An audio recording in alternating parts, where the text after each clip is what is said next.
Her i Danmark har vi også wrestlingfans over det internationale og Europa, Skandinavien og i Nordeuropa. Men de fleste af os ved jo godt, at wrestling er jo en entertainment sport i USA. Det kommer jo derfra. WCW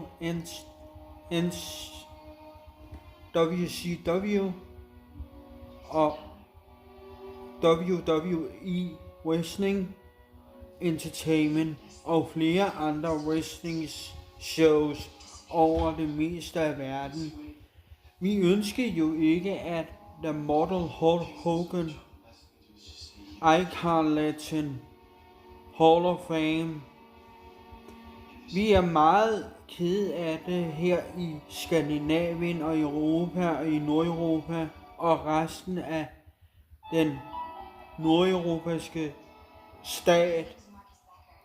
Sverige, Norge, Rusland, Tyrkiet, Ukraine, Australien, Sydney, New Zealand og flere andre, Storbritannien, London, Skotland, Irland og flere andre lande, Tyskland, Nordtyskland, Frankrig, Paris og flere andre steder, hvor at den mest sete person i verden, Hulk Hogan, Icon Legend, The WrestleMania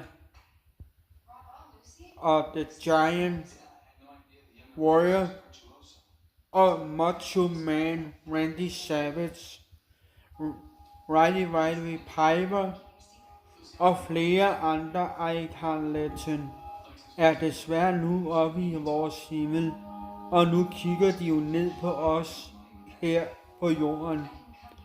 Vi ønsker jo ikke, at Mortal Hulk Hogan, the superhero to all around the world people, er desværre ikke mere her i blandt os.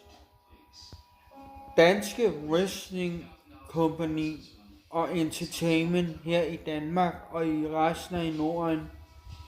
Jeg håber af, at I forstår, at der er mange superfans over det meste af verden.